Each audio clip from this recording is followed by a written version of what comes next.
The following podcast is a proud member of the Blue Collar Roots Network. Find all the shows by visiting bluecollarroots.com.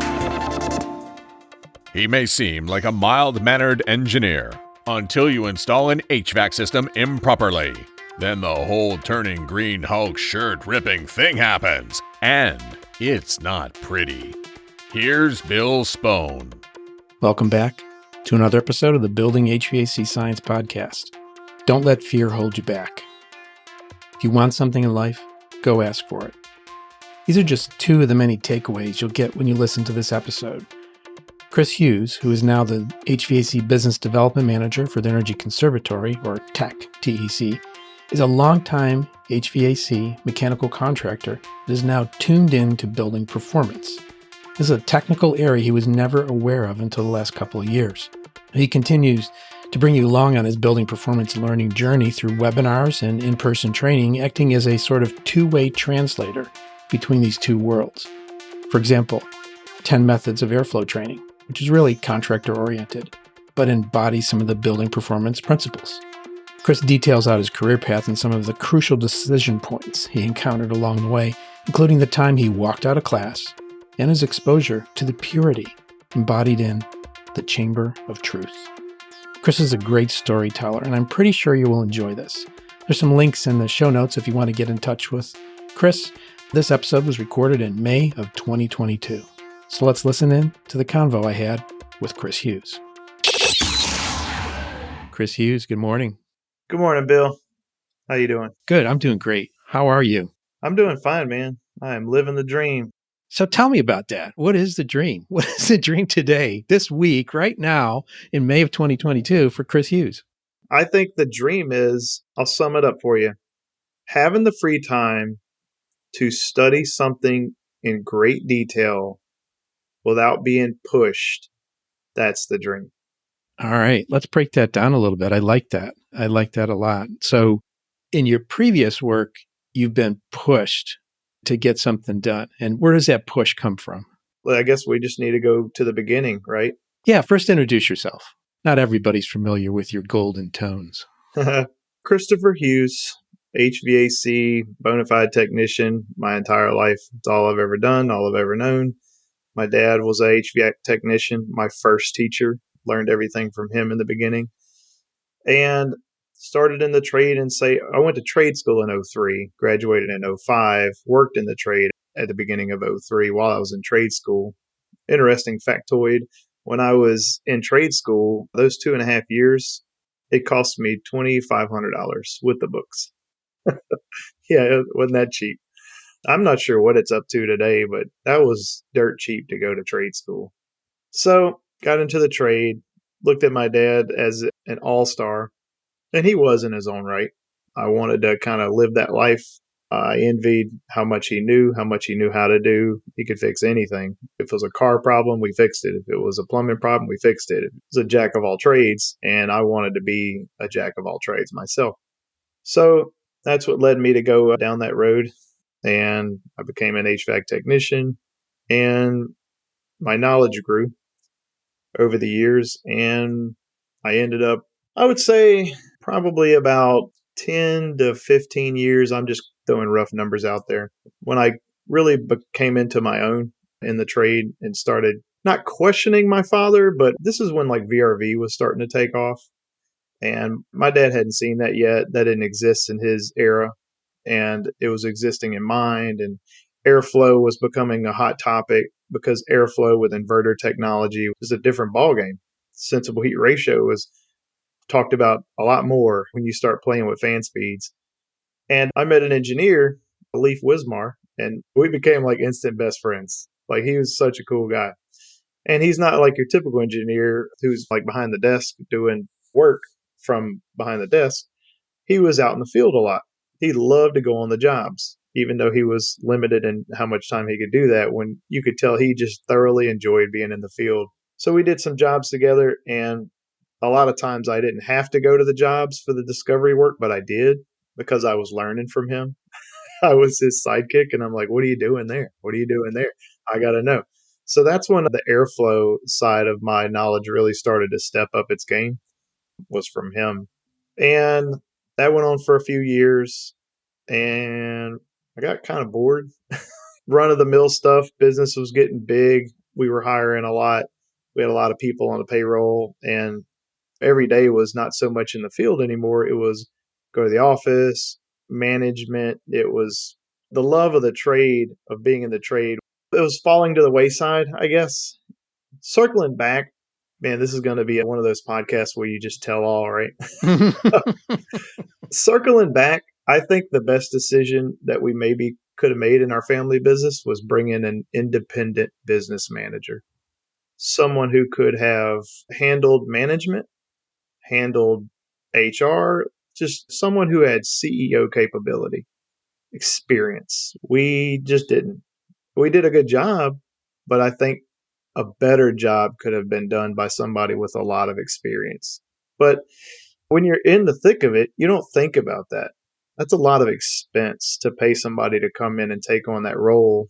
And I think when you're doing it, you don't look at that role as valued at that expense until you get out and you look from the outside in and you go, wow, I really liked doing the work, not so much managing the business.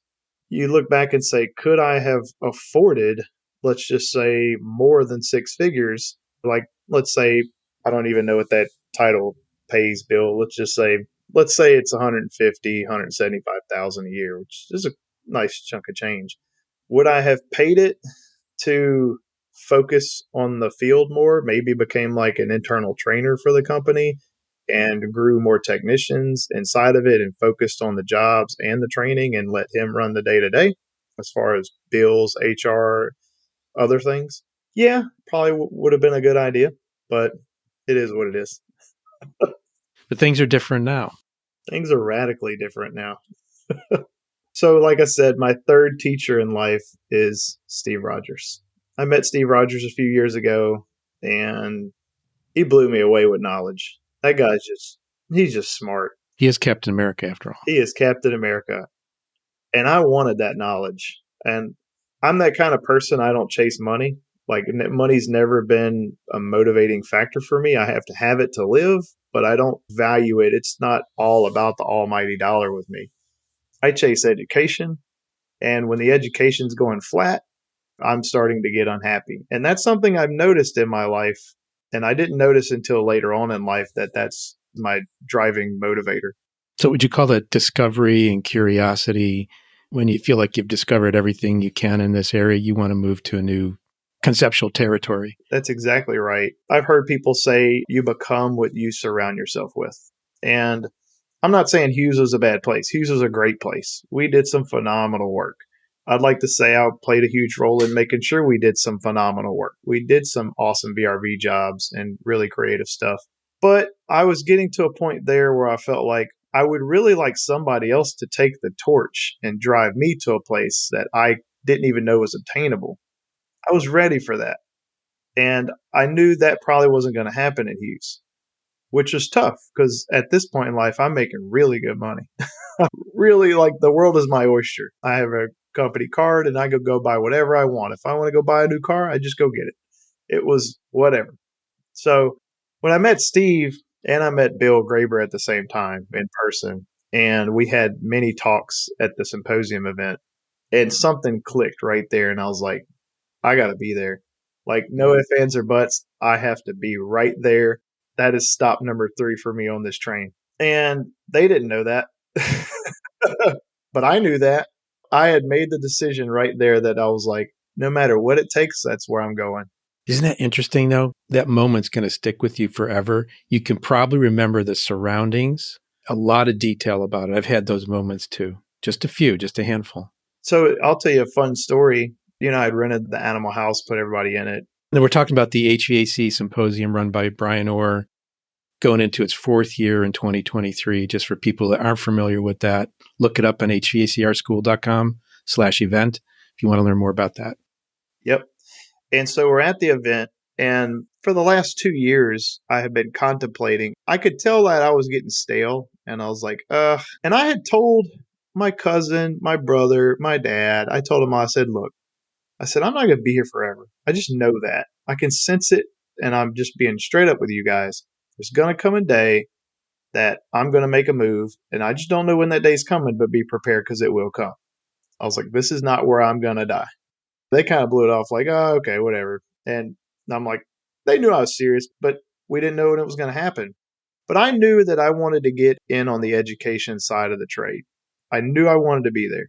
And when I was at the symposium and when we were at the house, Steve Rogers dug out the dry erase board, and my dad was on this trip. And I had met Steve. We had talked before this. And so I invited Dad because I knew deep down, I knew I was going there. Steve owns and Bill owned the company, but they didn't know I was going there. But I knew I was going there. And I wanted Dad to understand what I was giving up and why. And so when Dad came on that trip, and he wasn't going to go, and I begged him, I'm like, Dad, you got to go.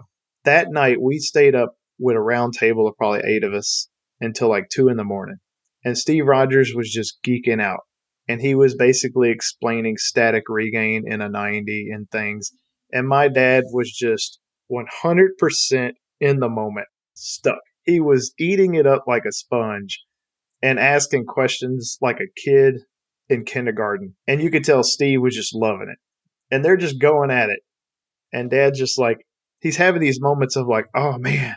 He's like, I never knew that. Right. If I only knew that back when. Yeah, he's like, oh man, when I was at Exxon, if I'd have just knew that's what that was. And these light bulbs are firing off. And you could tell Dad's getting these 30 years of unanswered questions coming to light.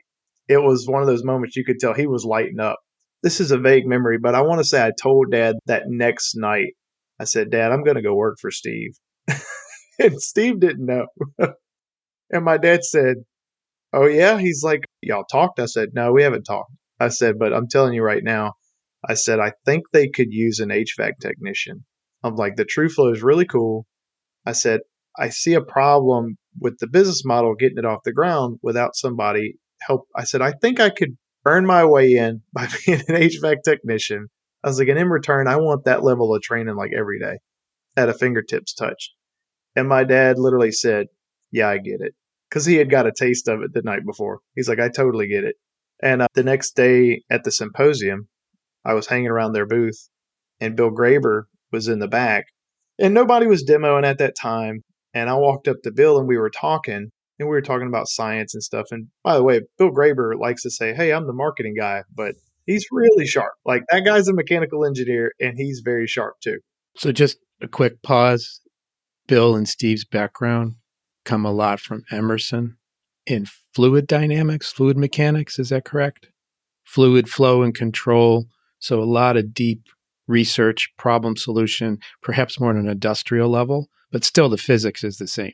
Yeah. All right. Just wanted for the audience, I want to make sure they know who these two guys are, where they came from. They're heavy, heavy mathematicians.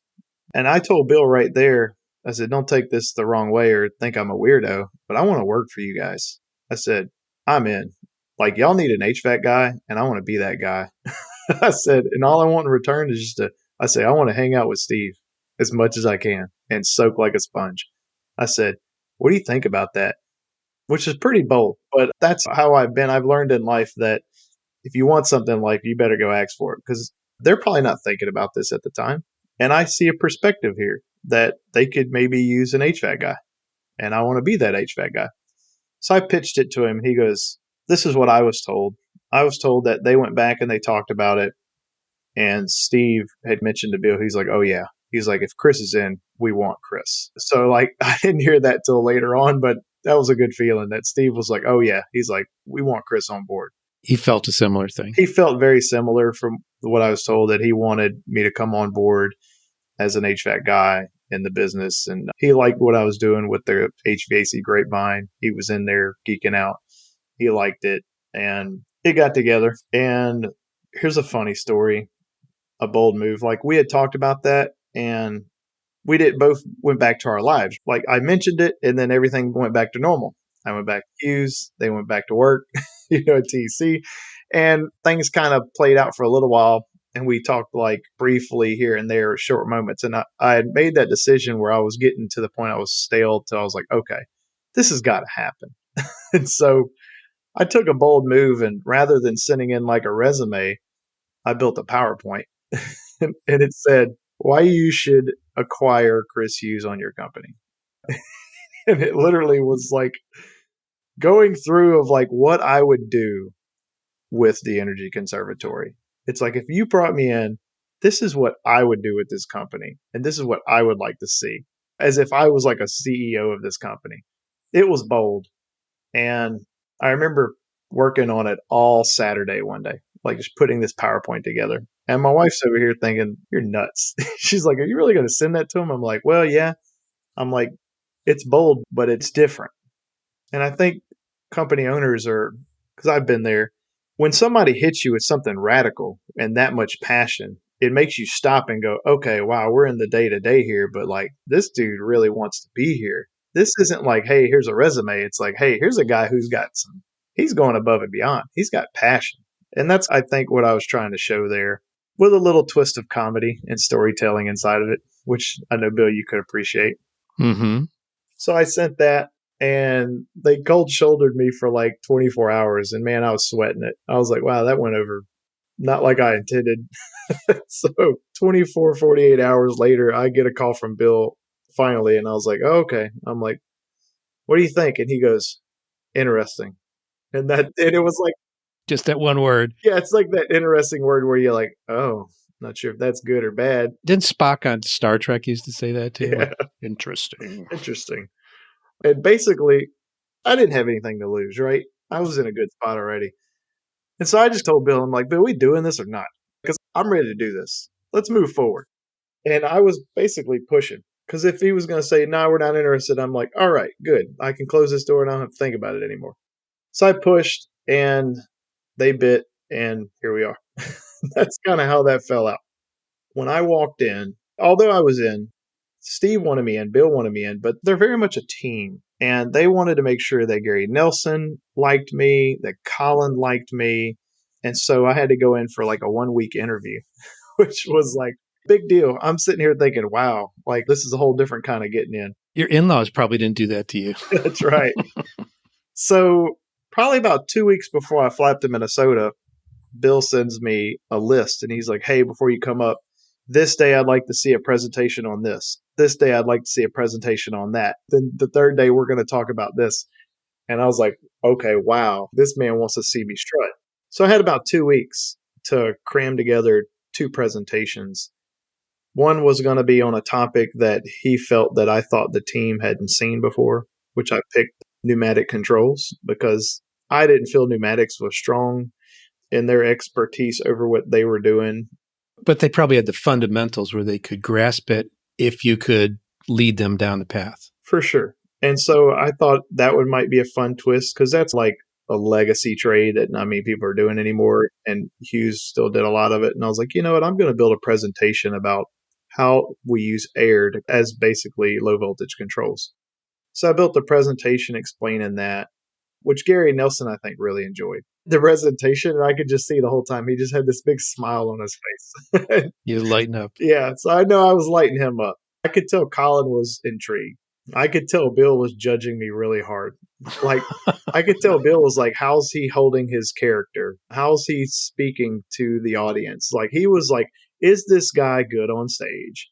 I could tell he was really vetting me out the whole time.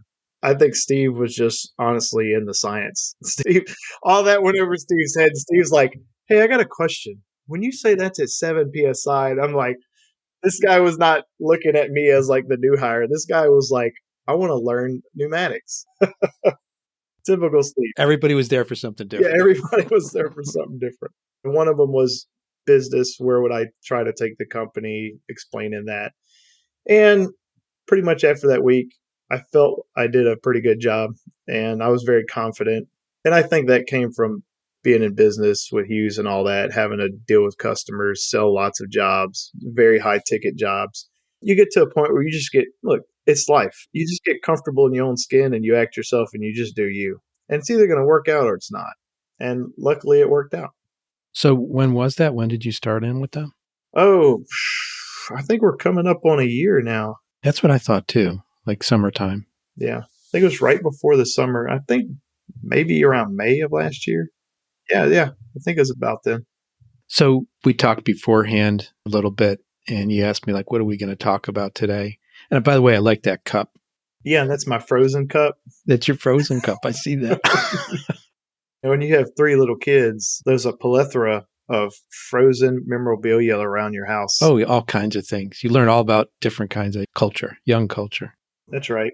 You came out of this revolving door of HVAC and mechanical work, and you've explained to me some fun jobs you worked on there. We might get into that later, but you got spit out into this world of more or less home performance with a company that's eager to build the HVAC profile with home performance products. So what was your take on tech before you joined? What were they in just a few sentences? Man, I hope I don't get fired over this one. But Now, what was their main focus in business that way? well, I just looked at TEC and I was thinking, man, they looked like an underdog in the HVAC market. And I didn't know the building performance side. You're right. I hadn't met that world. I hadn't been exposed to the weatherization or raters of the world, especially being in Louisiana. There's not many. So I didn't realize they had this huge business model. I knew they had to be making money because I knew they had a pretty nice sized business. They've existed for 40 years. Yeah. And so, but I'm looking at it through the eyes of an HVAC technician and I'm like, well, it ain't an HVAC. Where's all this money coming from? Like, well, how are they doing so well? But I did look at them, at the company as a whole, as like an underdog story coming into HVAC. I'm sitting there, and at this time, IAQ's big, inverter technology's big, airflow's big, sensible heat ratio's big, and infiltration's being talked about everywhere. And I'm just sitting there looking at blower doors and the True Flow coming out, and I'm looking at problematic homes in my area that I'm dealing with left and right, and I'm just looking at these two worlds going, who's putting this world together? And I'm like, somebody needs to put this world together. And I thought, why not me? I honestly, Bill said that. I was like, why shouldn't I put these two sides of the storybook together?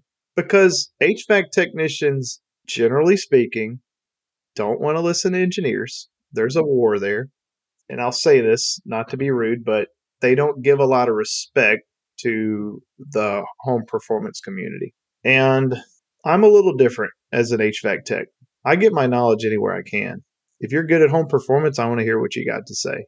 If you're an engineer, I want to hear what you got to say. So there was a part of me that was like, okay, I'm going to go heavily learn this building science side. I already know the HVAC side pretty well, but I need to know both to blend these worlds together. And so coming on board, I fast-tracked my way into building science. And I had a master there to teach me, a few of them actually. I would say I've greatly learned building performance fast-tracked. More than so, I mean, I was already doing some of it.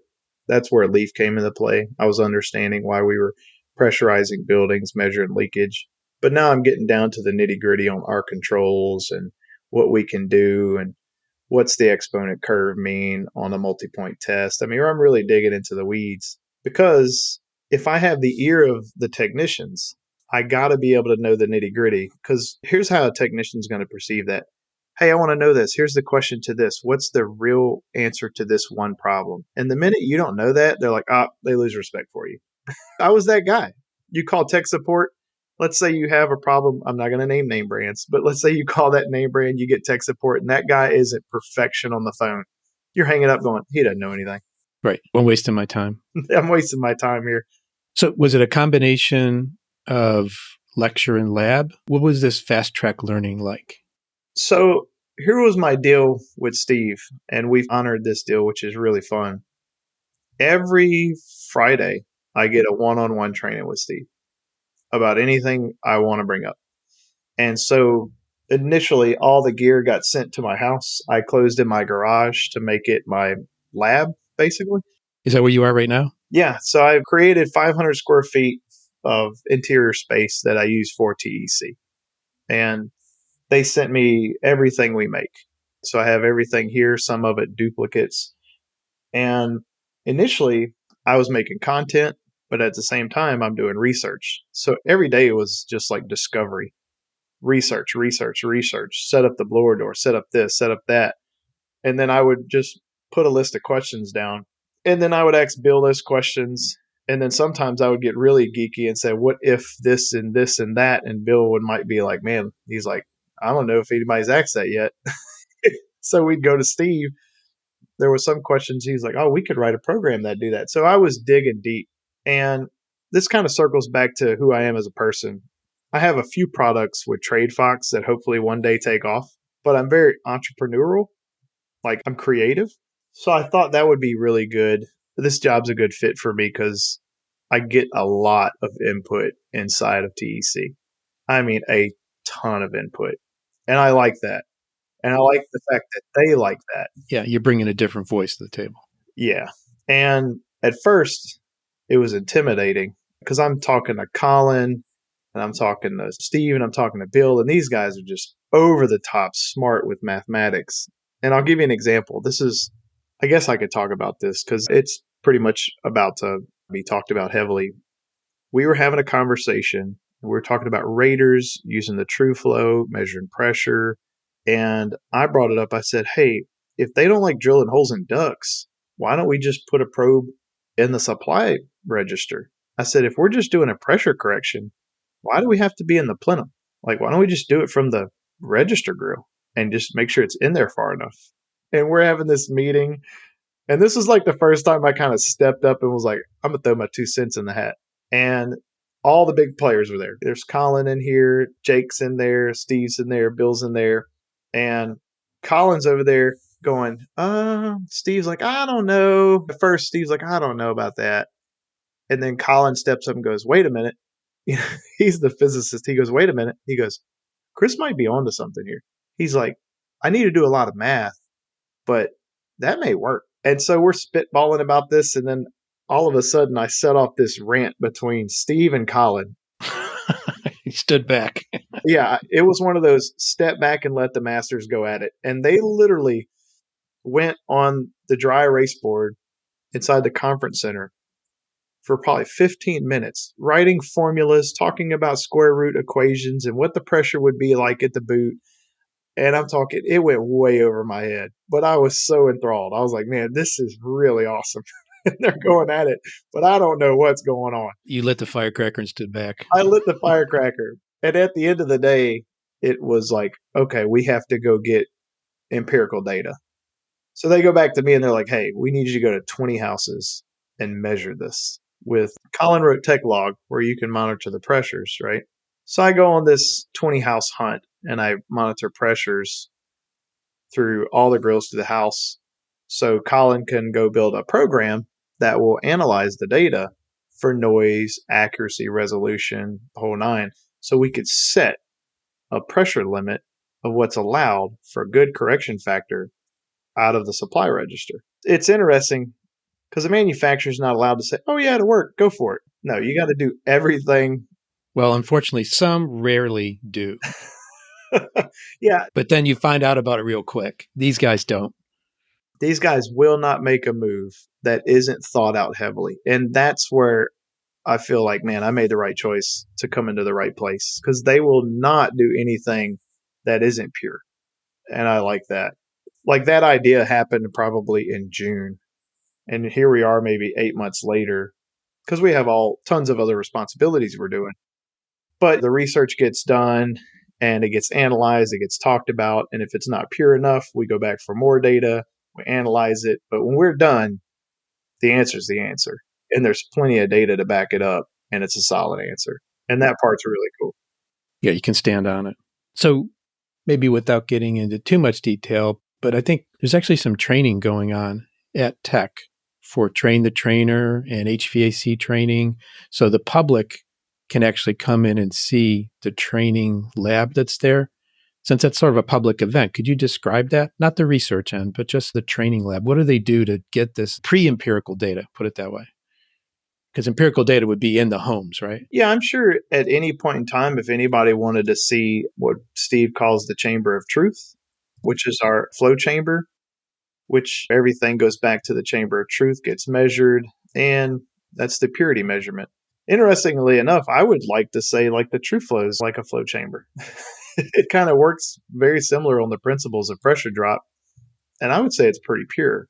So everybody has a chamber of truth or could get one for a very small minimal fee. There's my plug for the day. Pretty cool. And that's a lot of the stuff I'm doing here. When I'm trying to make content now for the trade, basically I'll ask myself, what did I question myself about? For example, my next webinar is going to be about different types of tapes you would go to the supply house and buy. I can see that over your shoulder in the background. You see that? Yeah. And it's like, are you the guy who does panduit straps with no mastic?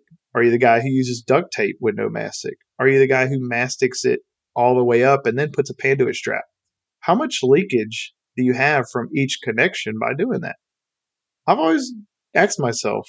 Yeah, consequences of the decisions. Right. And is the juice worth the squeeze? And I was like, man, that would make some really interesting content, but I need a way to measure it. And if I would have came on the TEC last May and you gave me 2 months, there's no way I'd have been able to set this test up in my house. I wouldn't have understood how to make this measurement. But I've gotten to a point now where I set it all up yesterday and I called Steve for confirmation. I was about to do video content and I told Steve, I said, hey, Steve, I've got a ring 4 at the duct blaster and I made a homemade ring 4 at the end with a Dixie plate.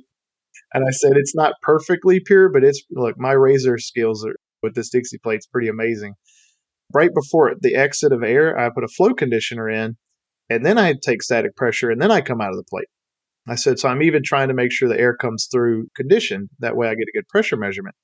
And Steve's like, yeah, all sounds right. He's like, that sounds good.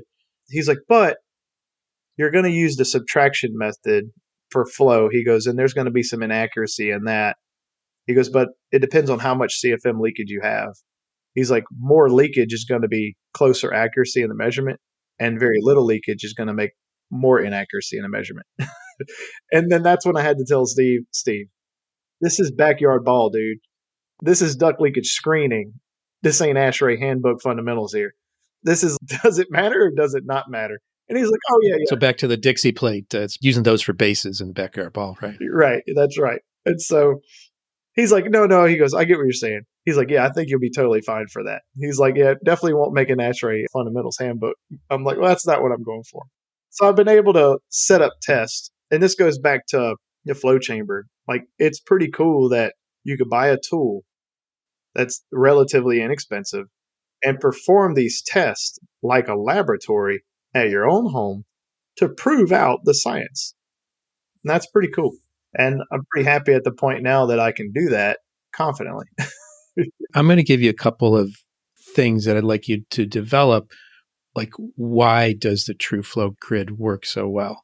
I'll give you a couple points from my frame of thinking. This, if someone's not familiar with the product, it's called the Digital True Flow Grid. The predecessor was available for years, for decades, pretty much.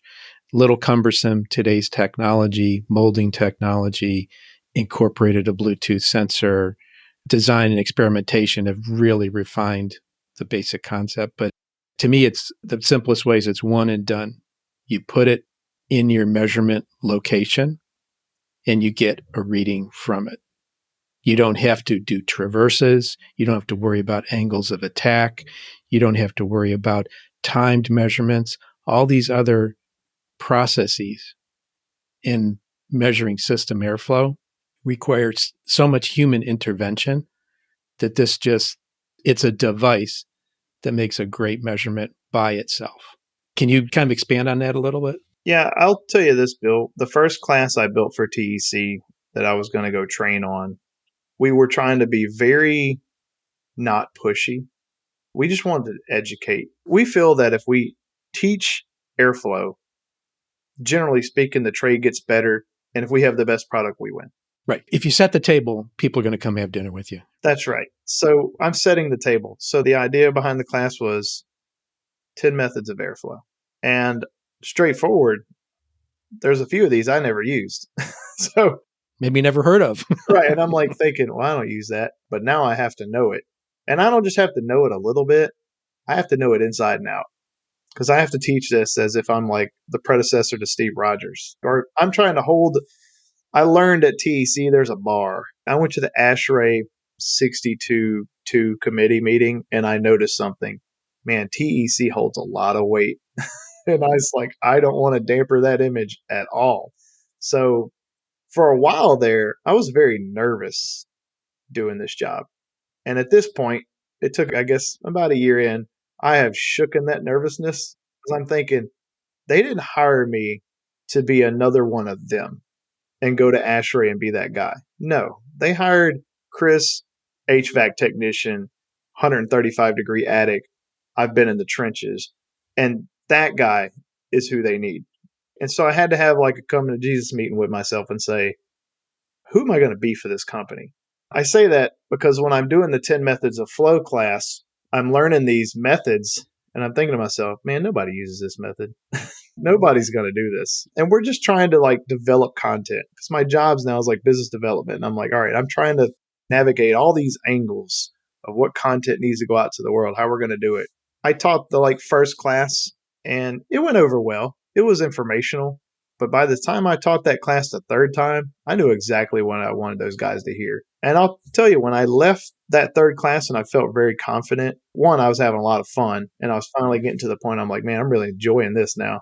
Because I knew my material and I knew it well. I had practiced it. I was going to people's homes and testing these methods out and actually putting them to use. So I understand the material that I'm putting in my PowerPoint. And I'm telling them, I'm like, we're going to talk about this one. It's in this little booklet I'm going to give you. You probably will never use it. So we're not going to spend a ton of time on it. I'm like, but we got 4 other ones that we're going to talk about heavily. We're going to practice it. And then I would tell them, I said, you may not own a TrueFlow and that's okay. I said, but manometers, utility manometers are cheap. I said, and tomorrow you should leave this class and you should go measure static pressure. And I'm not saying you got to go to the homeowner and say, here's your static pressure and blah, blah, blah. No, just go measure it and think about it on your way to the next job. And then the next job, measure it again and look at the fan curve chart and think about it until you build yourself enough confidence to where you're like, okay, I get what's happening here. And that was the idea behind the class. It was to encourage people just to start measuring airflow. It's a gateway drug. It was a gateway drug. And then you'll get to a point, I think, where you realize a lot of systems out there are broken. And then you may not know what to do about it.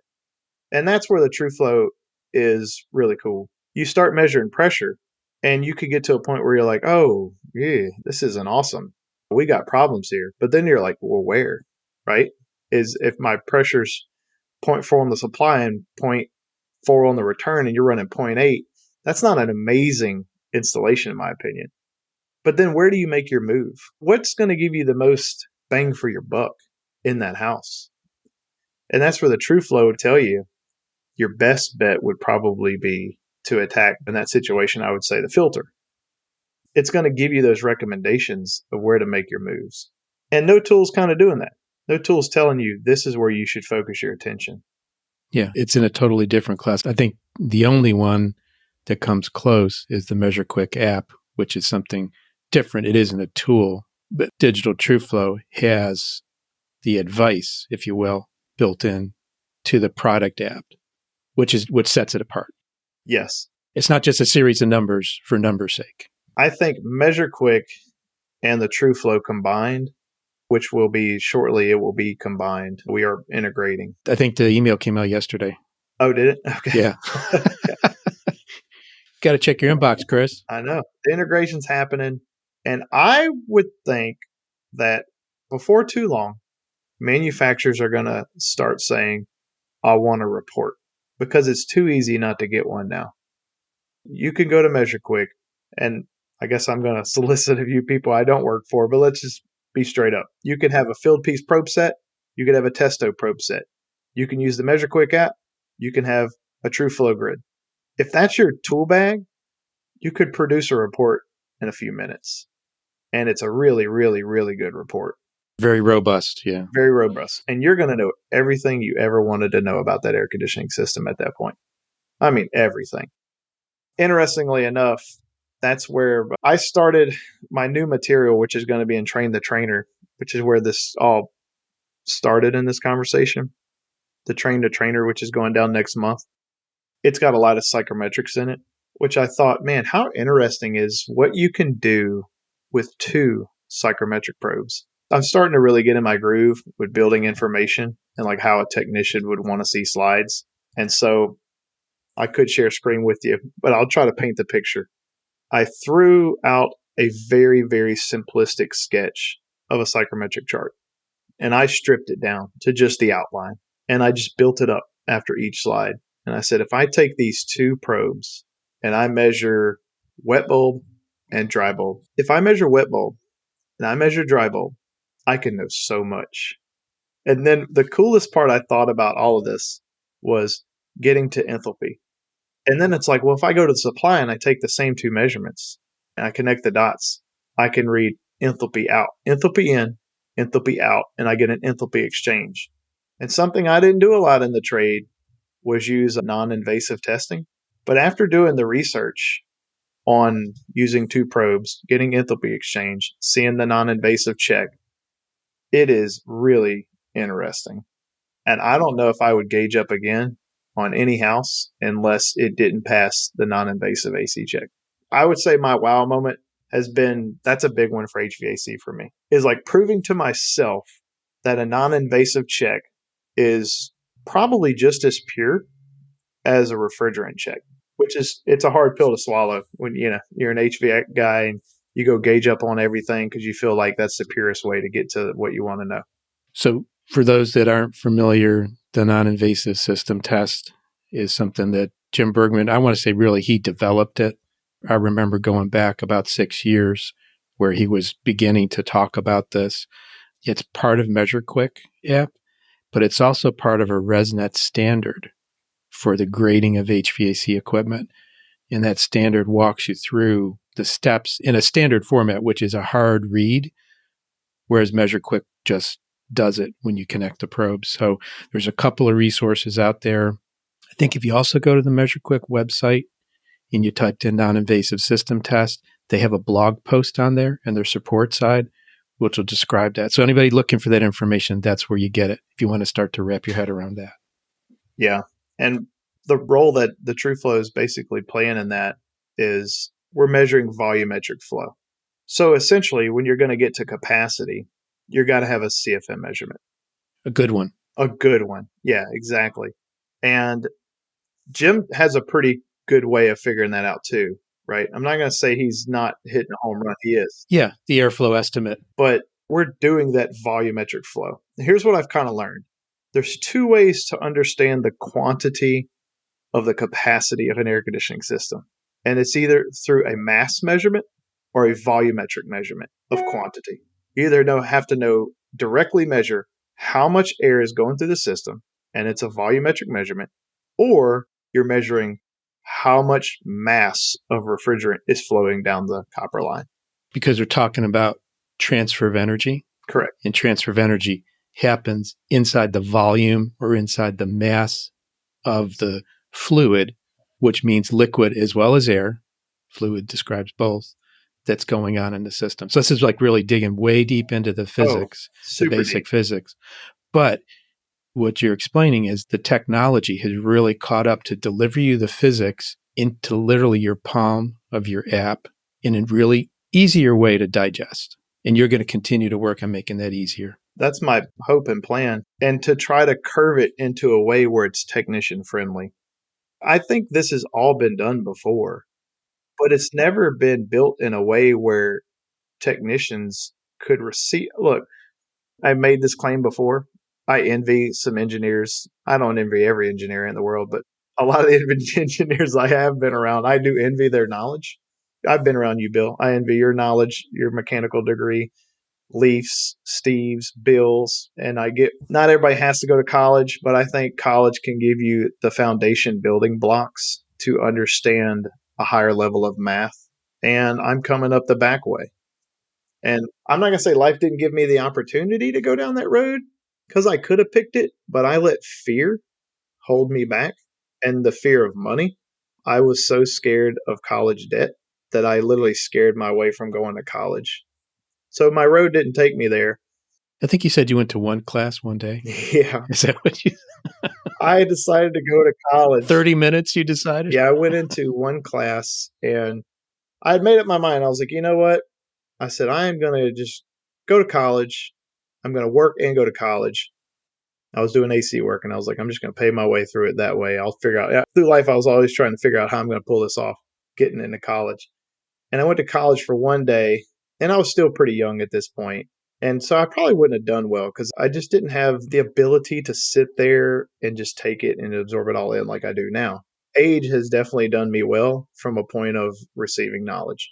I sat in this guy's class, and I could tell he was the engineering type, and he was very monotone. I sat in that class for like an hour, and I said, nope, I can't do this. I'm like, I can't do this for the next 5 or 6 years. I said, there's just no way. And it's not that I didn't want to. When you're in your early 20s, you're sitting there and you're calculating, how much is this going to cost me? What's my life going to look like 5 or 6 years from now? How much debt am I going to be in? How am I going to get my first job once I get this degree? Like, you're asking yourself a million questions. And what you're doing is you're trying to decide, is this a good direction for me to go in right now? Is the juice worth the squeeze? Am I ready for this road? And what you're doing is sadly enough, you're looking at your life as like a 20-year plan and not like a 1 to 3 year plan. So I scared myself out of following through because I was scared that my outcome wasn't going to be what it was going to be. I was young. That it was going to be permanent. And also, I think as an adult learner, which you are now, you have so many questions from your experience that some of this education helps you answer retroactively, like it did with your dad. And I saw the same thing happen with Jim Bergman's dad, may his soul rest in peace. But he encountered the same thing when he got introduced to home performance. It like blew his mind. He said, all those decades of work that I did, oh, I never knew that. And it was just like it would rattle around in his head so much. This is what I would say to follow up and close like on that particular topic is I don't care what next year holds anymore. I really don't. I care about today and now. And I don't care where my next paycheck comes from. I have no fear factor in that no more. And that comes from knowledge, right? You reach a point in your life where you know you're smart enough to make good money anywhere in the world. You could put me in another country and say survive. And I'd be like, okay. And I would probably go pick up tools and become an HVAC tech in that area because I know I can. And once you get to that point, you stop worrying about money, which is a really fun place to be because you can stop worrying about your next paycheck. I've honestly told like Bill and Steve, I said, look, if I'm ever a bummer, a drown on this company, just let me go. I was like, don't even like hold back. If I'm not doing justice here, get rid of me. I was like, I'll find my way. Don't worry about me. Set me free. Yeah. Just say, Chris, you're not cutting it. You got to go. And I'll be like, okay. I will honestly look at you and say, thank you for my time here because it was amazing. I was like, I'll never be bitter over it. I think that's a good place to end because I usually don't go this long, but that's okay. You've got a lot to tell. So I'm going to invite you back after a little period of time where you get some new great ideas and you got some new research going on. Maybe after these train the trainer sessions, some observations from that. It's probably going to influence the way you train once you've been through those sessions with other people giving you real-time feedback. So I want to thank you so much for coming on, sharing your story, Chris. The objective in this is, which I mentioned to you when I saw you and threw this idea at you, was to talk about where your motivations came from to make this pretty significant life change for yourself and career change, and to encourage other people to look at things differently. So thank you, Chris. Yeah, no problem, Bill. I enjoyed it. My last tidbit to everybody is, even though money's good, if you're unhappy, make your change. Don't sit there because of the money. You're missing out on what life could be wanting, what you should be doing in life. Fulfillment. Yeah. Yeah. Thanks, Chris. I hope you enjoyed this episode of the Building HVAC Science Podcast, where it's our goal to help create better, more knowledgeable HVAC and building performance technicians by helping the two professions to better understand each other, with the ultimate goal of making customers happy in the homes they live in and the buildings they work in. I think Chris Hughes is on that mission. If you like what you heard today or have not subscribed to the podcast, please consider doing so by typing Building HVAC Science into the search bar of your favorite browser or any of the typical podcast services. If you're interested in getting in touch with me, you can drop me an email at bill@truetech.tools.com. The Building HVAC Science Podcast is a production of True Tech Tools Limited. Have a great day. Until next time, we come back at you at the Building HVAC Science Podcast.